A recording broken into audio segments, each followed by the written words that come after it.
Welcome to the Speak Uneasy, a safe space where cancel culture does not exist because we are in a different prohibition era.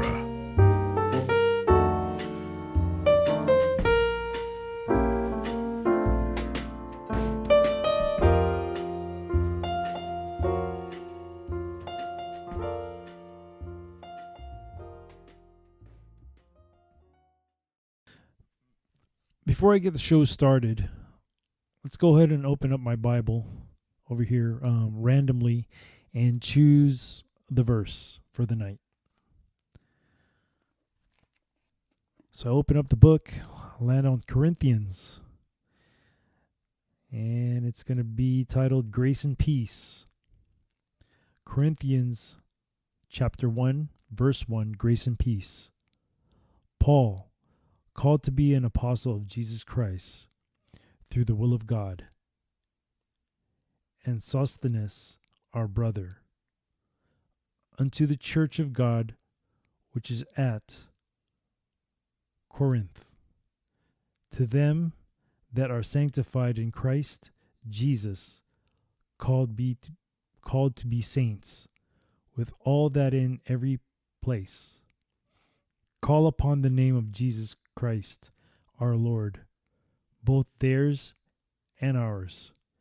Grace be unto you and peace from God our Father and from the Lord Jesus Christ. Again, that's from the book of Corinthians chapter 1, verse 1, grace and peace, all the way to verse number 3. Good evening and welcome to another episode of the Speak Uneasy. And your bartender, which would be me, will be more than happy to educate you tonight. So for tonight's drink, we're going to be making a whiskey sour. So bear with me as I make this and describe to you how I make this. So we're going to add half an ounce of lemon juice. Currently squeezing the lemon into the juice into the mix, not the mixer, but the jigger.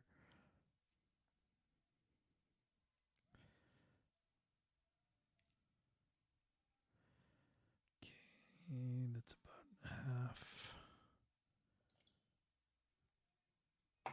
We're going to take about, I like mine on the sweeter side, so I'm going to put about 3/4 ounce of simple syrup.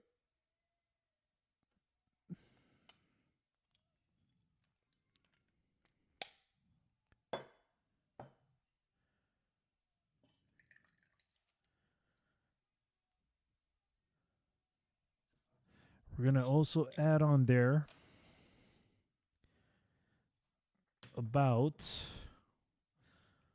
let me see if I can make this 3 ounces of whiskey. See if I have enough whiskey here for 3 ounces.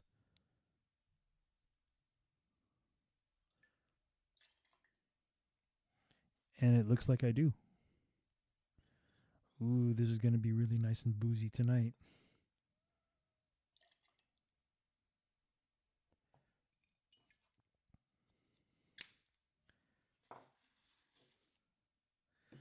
I'm going to go ahead and add ice into my shaker.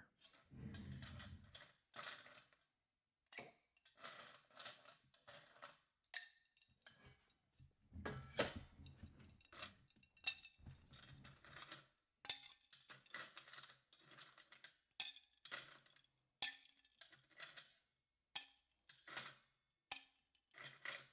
can already smell the booze out of this thing.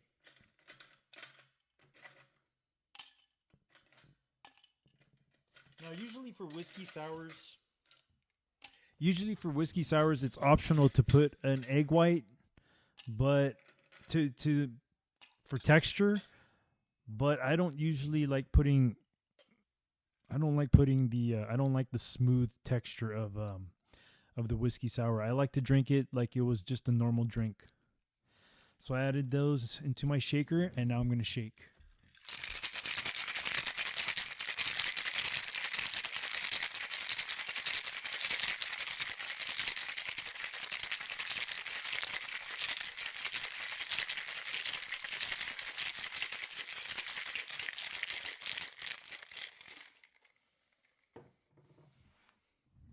I'm going to go ahead and dump my water and ice because I've already pre-chilled my glass.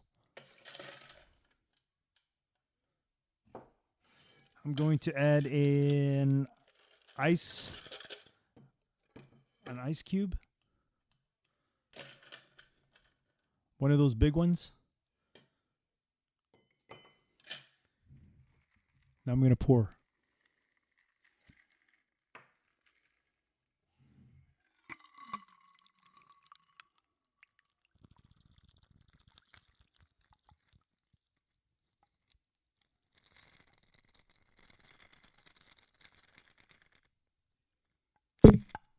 Oops.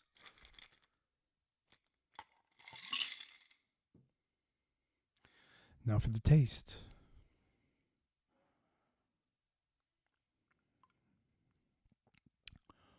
A very well balanced drink. If you like, the best way to describe this is if you like lemon drop candies, this is a prime example of how the taste would be. It's very well balanced, not too sweet. Although I did put 3/4 of an ounce of simple syrup, and also just about half an ounce of lemon juice. But I think what balanced it out was I went for 3 ounces of whiskey. I went for a 12-year aged whiskey. I'm not gonna say which whiskey, but it's a very affordable one, between the $25 to $35 range. So sometimes I like to use expensive stuff for mixers, and I know I shouldn't. It's a disrespect to the expensive stuff, the more quality stuff. But I just like to experiment with different kinds of things. So everybody, the whiskey sour. Oh, that's good. I should have made this last night instead.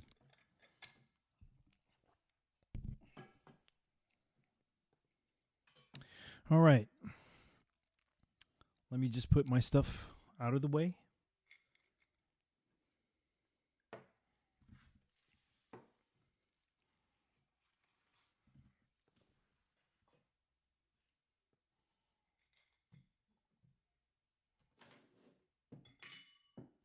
All right, let's get into the show. So today's show, well, first let me explain what happened today with me. So today, I finally got my desk. I finally got my work desk. So I'm doing my cast from my work desk. I would usually like to do it at the bar because I have access to all the stuff, all the good stuff, and make drinks for you. But it was such a tiny space that I needed to get a desk, and I just needed more room. So I got my desk. I set it all up by myself, and I'm not a really handy guy. I really suck at handy stuff. And I also got a chair from a store that's from Sweden, if that makes any sense. I bought one of those chairs and I set one of those up too by myself. And me not being a handy guy, I'm pretty proud of myself. I set up a desk, I set up a rolly chair. So now I'm a little bit more podcast professional, I guess, if you can say that. Anyways, let's go ahead and start off what the subject is at hand tonight. So tonight I wanted to educate people about Marxism. I'm going to read the definition of Marxism, and this is from dictionary.com. It says here, Marxism, the system of economic and political thought developed by Karl Marx, along with Friedrich Engels, especially the doctrine that the state throughout history has been a device for the exploitation of the masses by a dominant class, That class struggle has been the main agency of historical change, and that the capitalist system, containing from the first the seeds of its own decay, will inevitably, after the period of the dictatorship of the proletariat, be superseded by a socialist order and a classless society. Okay. This definition right here, just by reading it, my thoughts.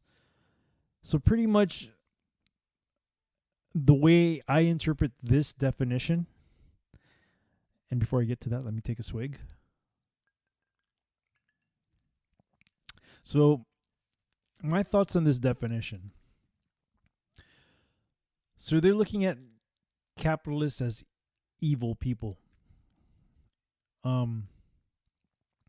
Without capitalists, in my opinion, and it's probably going to be the opinion of a lot of conservative people and business owners, without capitalism, a lot of people won't have jobs. And on top of that, without capitalism, there won't be a lot of people who are trying to improve their life as far as creating their own business and their own success. So pretty much what this does is put everybody on the same level. Now, I don't know about you, but the way human nature works is, if we're all going to be put in the same level, what makes you think people are going to be doing as much as you're doing? Especially if you're somebody who works hard. So what makes you think that that person's going to pull their weight at the same level you're doing when there's no advancement? I mean, you're not going to be noticed for you're not going to be promoted or get more pay or advance if you're doing less, if somebody else is doing less than you, or I'm sorry, if you're doing more than the other people are doing. And that's how, I guess, Marxism is, in the way I see this definition of what it is. And to have a classless society, I don't think that's going to work out. This is something that has been forced upon people. It's been forced upon Chinese people in communist China. It's also been forced upon people in Russia and Germany. It never worked. People don't realize that we're still human beings, and there's still a human part of us that it's hard to explain this. So on paper, this seems like a very good idea, but to actually execute something like this is impossible, only because of the human being factor. We are not perfect. We are not. We have every flaw there is. Some people have more flaws than others, but just being human, this ideology will not work. It's counterproductive. It counters the human race, if I'm making any sense.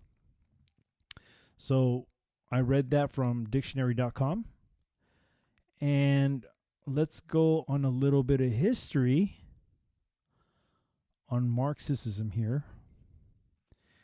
And just so you know, I am going to get this information out of Britannica.com. And Britannica used to be an encyclopedia company back in the days. When I was a kid, I had a whole collection of Britannica encyclopedias.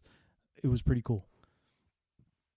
But now I guess kids have the internet and they can just search anything with the touch of a finger.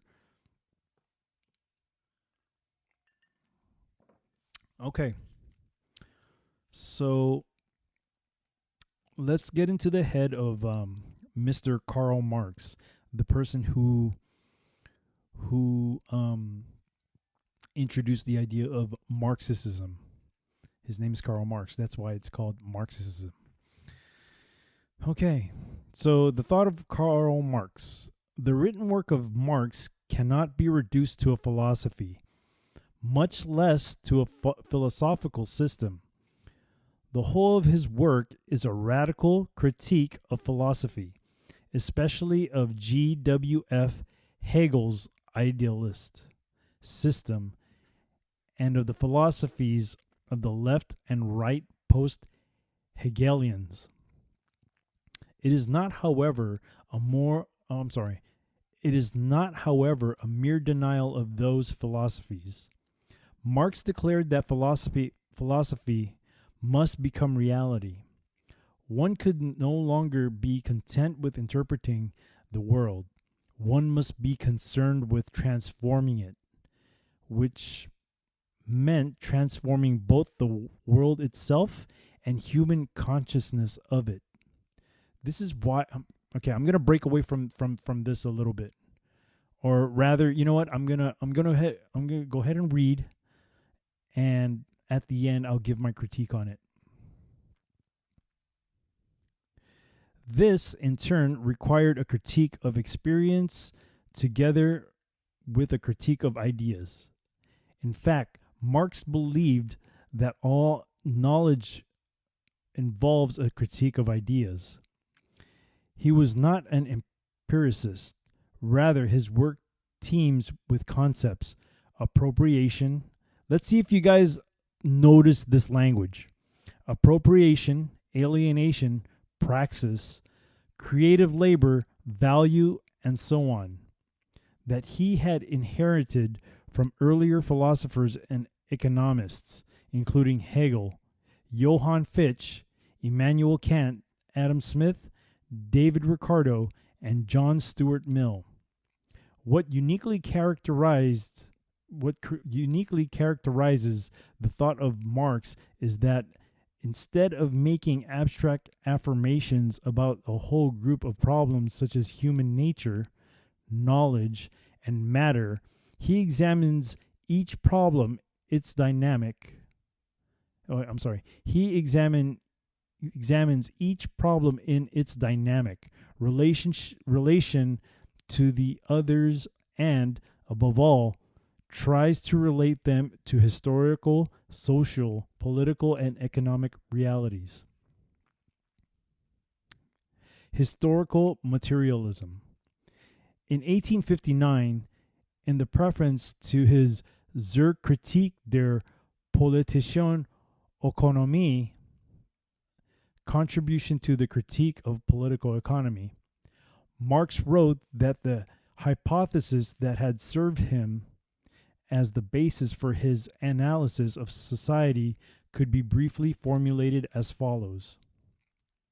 In the social production that men carry on, they enter into definite relations that are indispensable and independent of their will, relations of production which correspond to a definite stage of development of their material forces of production.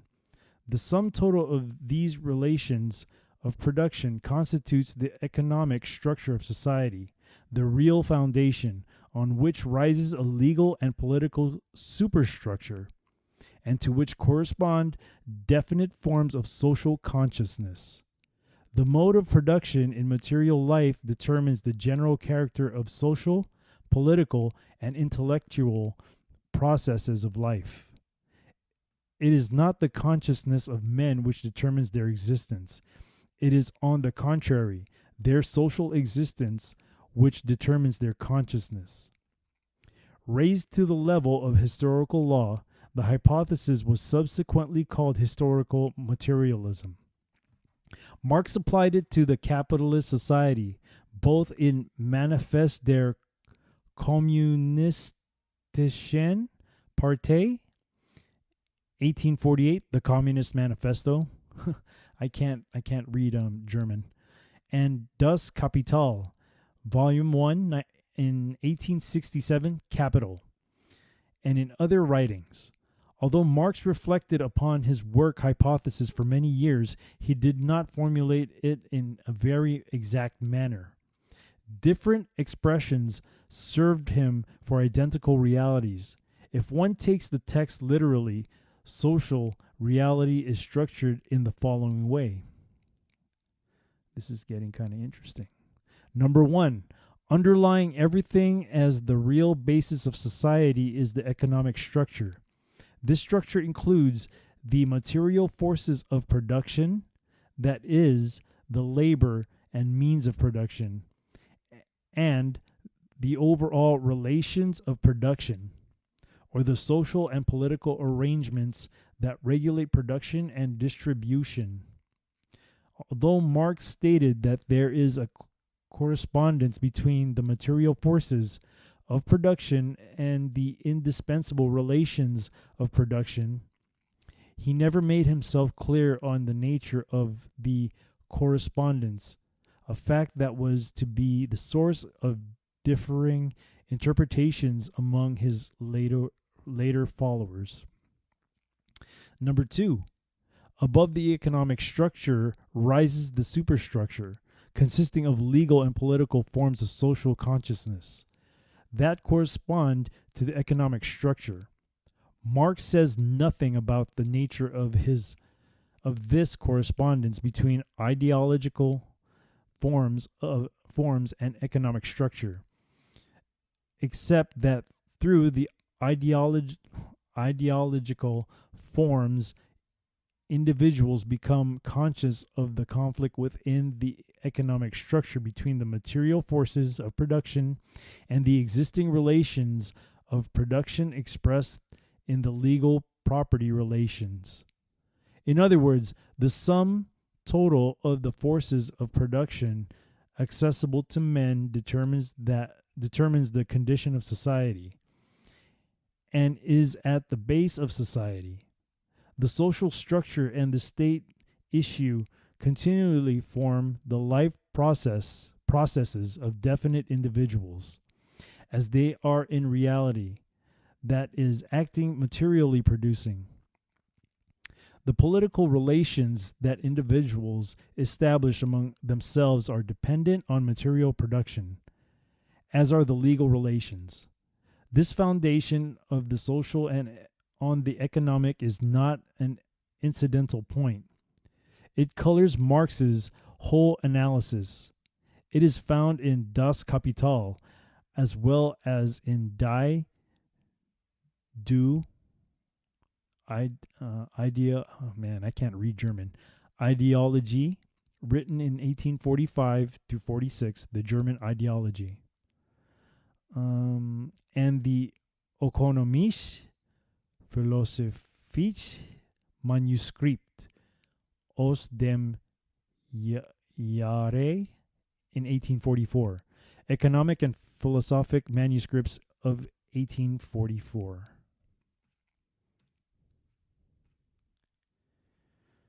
Okay. So there's a brief description there of what was in the head of Karl Marx. And I mean, philosophically, I can see why a lot of young people get sucked into this. Excuse me, I got to take another swig.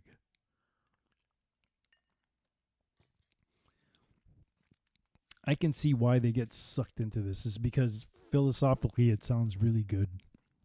You know, the whole virtual signaling of wanting to do the right thing, making a difference in the world, whatever it is that these kids are going through nowadays. Quite frankly, when I was these kids' age, I didn't give a damn about that kind of stuff. I had other things on my mind that I was more concerned about. You know, in my early 20s, my late teens, there was only one thing a male at that age had on his mind. And it sure as hell wasn't making a difference in the world. It was making a difference in my own world. So, The thing that they are missing from this is like I said earlier, it's the human nature part of it. If a government runs as a communist government, the power is always going to be to the people who are in charge of the government, and it leaves the normal people as is, meaning they all have to be equal. And usually when that happens, because you have the human nature part of it, there's going to be people who are in power that who want everything to themselves because they are in power.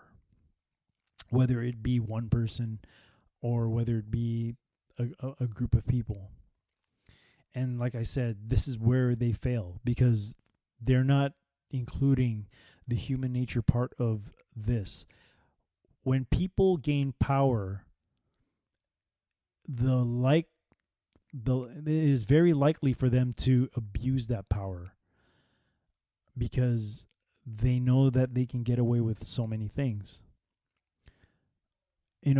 I wish that a lot more people had, how do I say? I wish people were a lot more trustworthy. I mean, maybe trustworthy is not the word that I'm looking for, but if there were more people out there who would do the right thing without people watching them, then maybe this might work. But I still disagree with it working, even though it's a possibility where your integrity is good. There's always going to be that human being factor to it. You're always going to have these people abuse power, and that's just human nature. And there's that's just the way we are as human beings. We get a little bit of power, unless you're a very humble person, and it takes a lot to get humbled. Believe me, as I was growing up, I've gotten humbled, and a lot of that was because I used to train martial arts. And one thing about training martial arts is that you're always gonna have somebody who's better than you, and they're always gonna whoop your ass no matter what. So it's always a constant try to get better. But it seems that yes, you're getting better, but at the same time you're trying to level up, but there's always going to be somebody who's a lot better than you. So that's what makes it, that's what creates somebody to become humble, is when they constantly get their ass handed to them, so to say, when they're trying to do their best. So that keeps people grounded. I'll go on a different angle on this too. This also could work with parenting as well. I think when kids get out of line, when they feel that they're overly confident, and there's nothing wrong with confidence, but there is something wrong with being cocky. Now, you always have to tell your kids that there's always going to be somebody better than them in what they do. And the way they get better is to keep on practicing, keep on doing what they're doing. Just repetitively do it, so then it becomes second nature. And whatever sport they play, or even if it's martial, I highly recommend martial arts for kids. But at the same time, you want to go to a place that whose philosophical beliefs are good. You don't want to go to a Cobra Kai dojo or something like that. And I'm not saying, it's just an example. But anyways, you always got to tell your kids that there's always going to be somebody better than them. And the only way that they're going to get better is if they keep doing it and not stop. Even if they fail, just keep going. Failure is very needed. Failure is the only way you're going to know what's wrong with whatever game you got going on. There's nothing wrong with failure. The only time there is something wrong with failure is if you keep doing the same thing and failing the same way over and over again.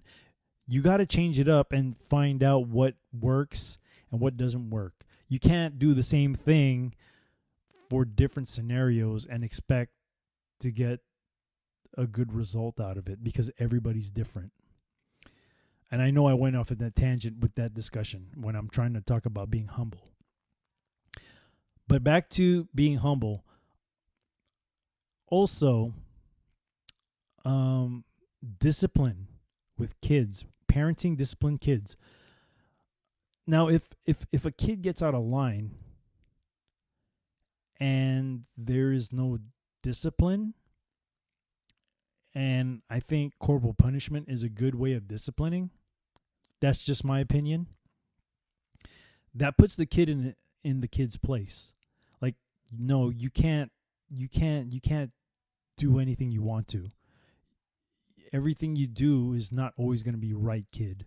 So I'm here to make sure that you don't cross that line to think that you can do whatever the hell it is you want to do. Hence being humbled. So, a couple things, just to recap. Martial arts is a good way of learning how to be humble. And good parenting,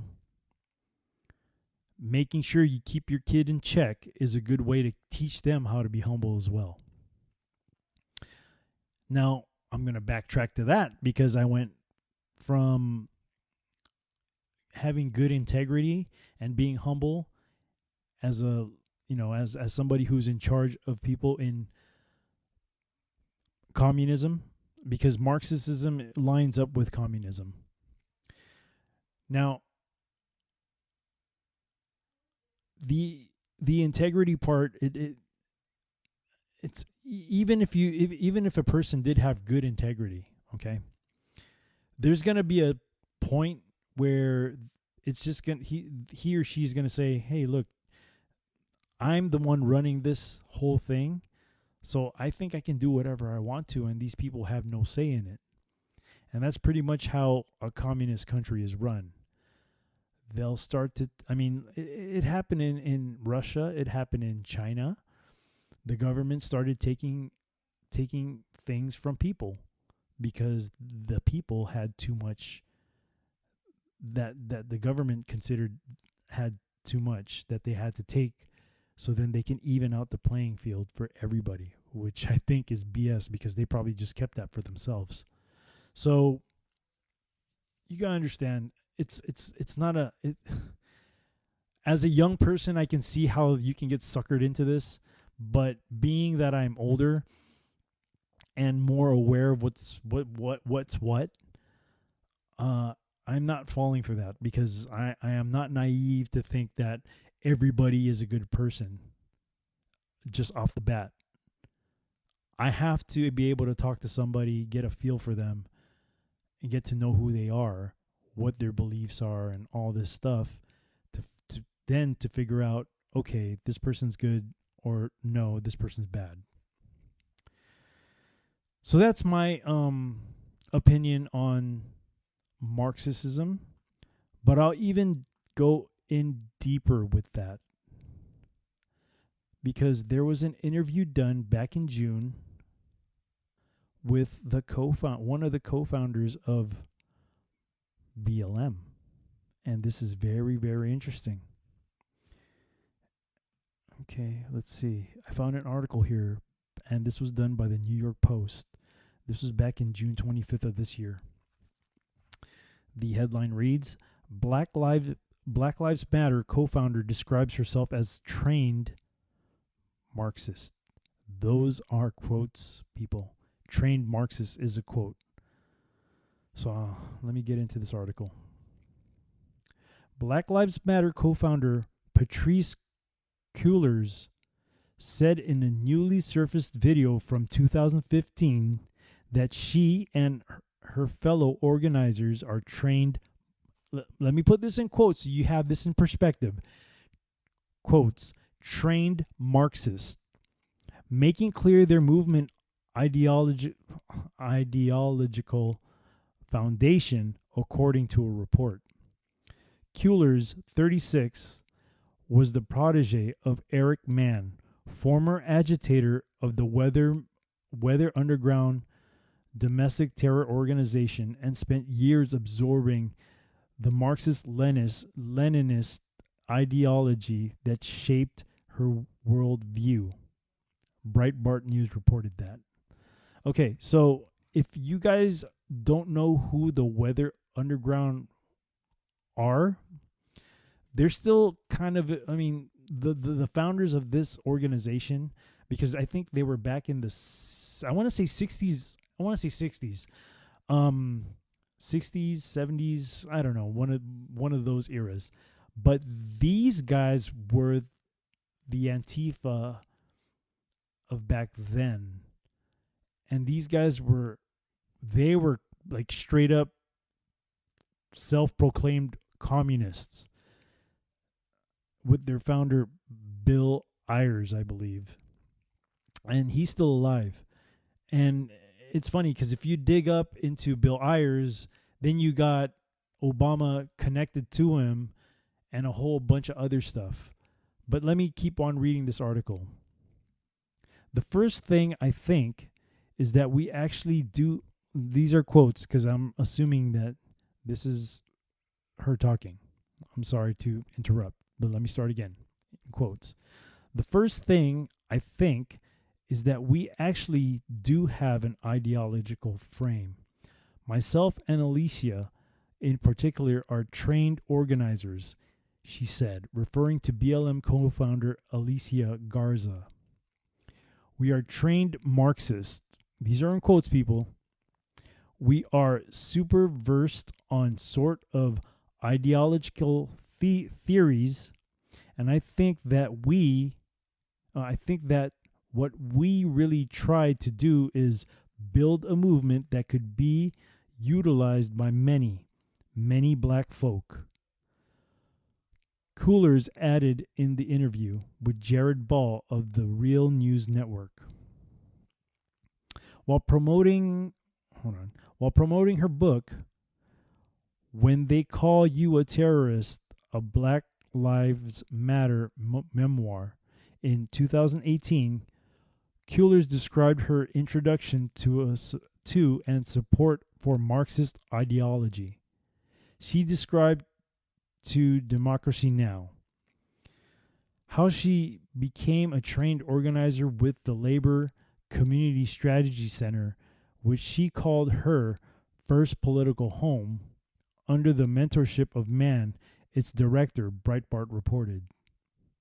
The center, which describes its philosophy, I suck in reading, its philosophy as, quotes, an urban experiment, uses grassroots organization to focus on Black and Latino communities with deep historical ties to the long history of anti-colonial, anti-imperialist, pro-communist resistance to the U.S. empire, according to the outlet.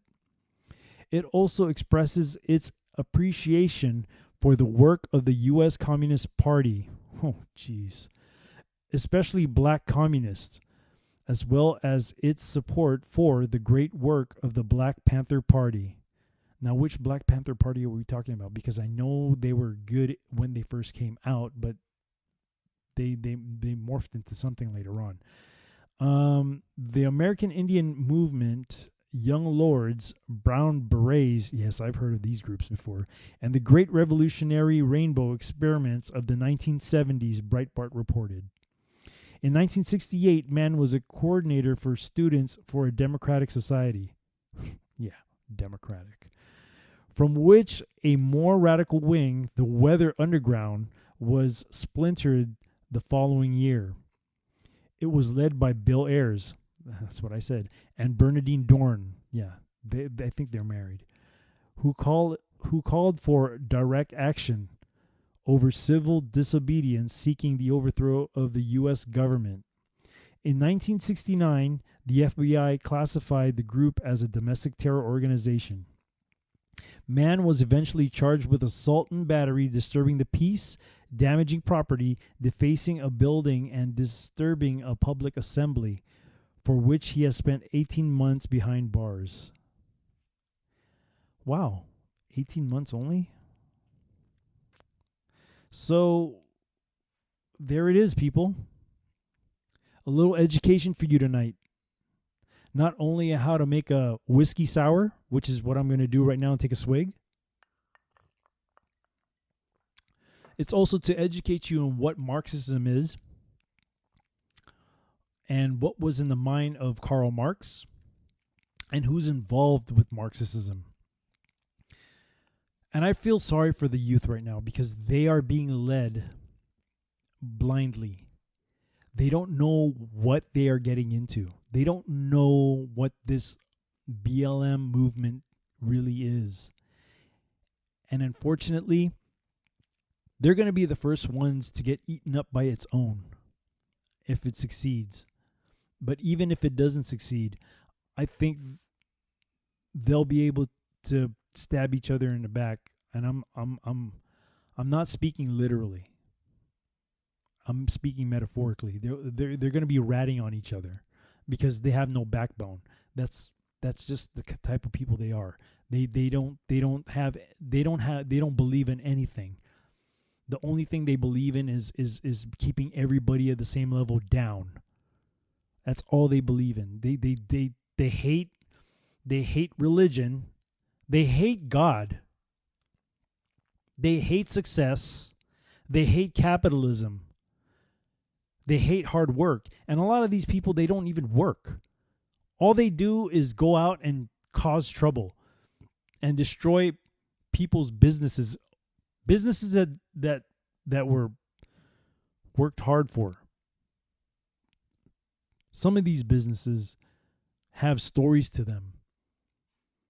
Some of these people who own these small businesses that these BLM rioters are destroying, some of these businesses have really great stories behind them. Some of them have stories where they came from nothing and became something because of all their hard work and determination. And now to have this group just come in and destroy it just breaks my heart, because there's a story behind a lot of these businesses, a lot of these small businesses. And mind you, for me, this is sort of my business too. So I'm trying to build as well. But it's very heartbreaking to see people who came from nothing build something that they're so proud of and become successful, just to have it destroyed in an instant because of some movement that people don't really know what the true meaning of the movement is. So it's very sad. It's very unfortunate. But that's the youth now. The youth, they have no direction. They want to change the world, and they want to make a difference and all this stuff. They want a virtue signal. They want to feel good about themselves. Instead of thinking about something like that, why don't you start to grow? Why don't you experience life first before you decide that? Because you going out destroying these small businesses, you don't know the pain, the struggle, the blood, the sweat, the tears that these people went through in order for them to be where they're at. Just to have you come in and destroy everything that they worked so hard. And who knows, maybe it was a generational thing where they were the only ones in their family who became successful too. So I digress. Take another swig.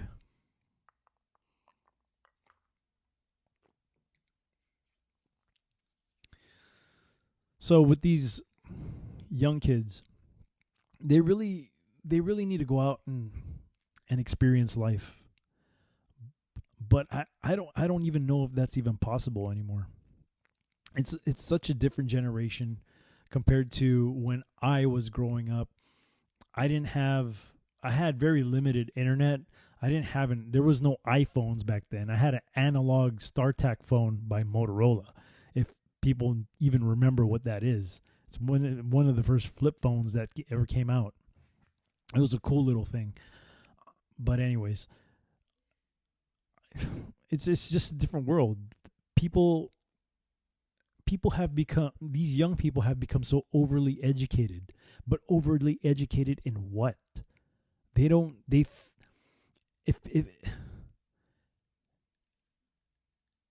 anybody out there has ever watched Good Will Hunting, they'll know what I'm talking about.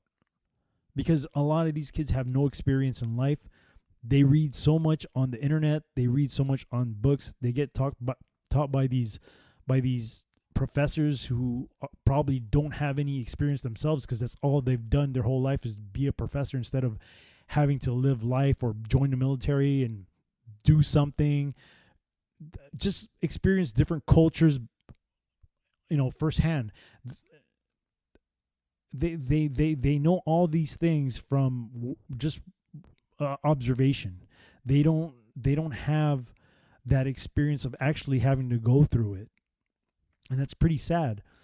And I think a lot of experience, like experiencing life, is a great thing because it gives you an understanding, it gives you perspective of how, of learning, of how other people are how other cultures are, and all sorts of different kind of stuff. So I wish that a lot of these kids would just do a lot more life, exploring life, exploring what's out there, as opposed to just listening to a bunch of videos or these professors that probably don't know, anything, because that's all they've done their life. But like I said, if you've watched the movie Good Will Hunting, you'd probably understand what I'm trying to say. So, with that being said, the bar is now closed.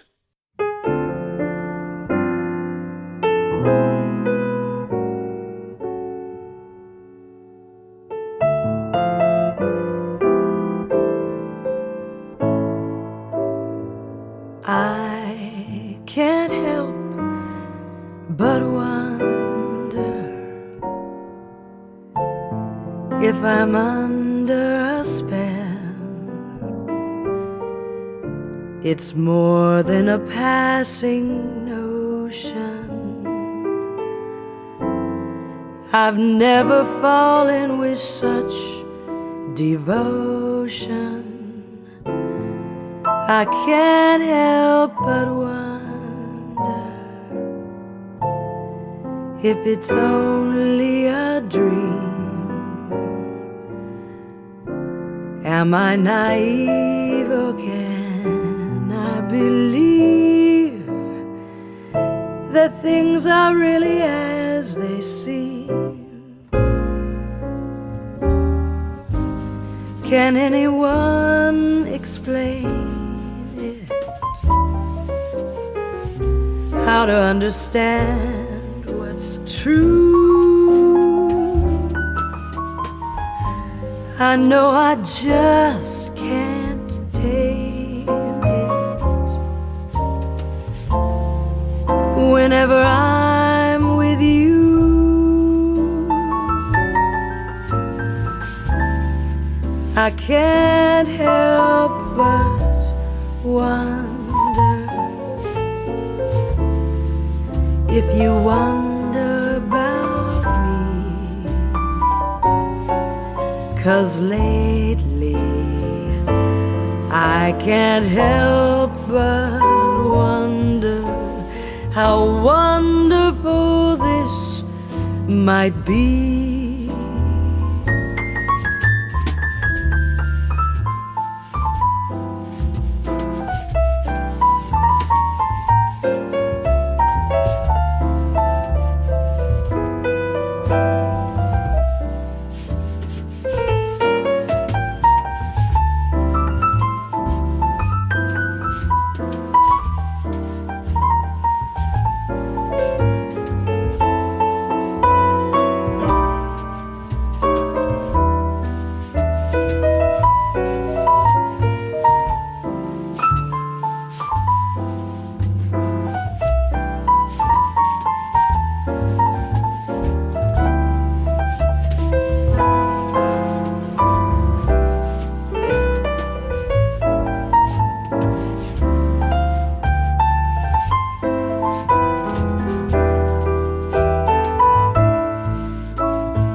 understand what's true.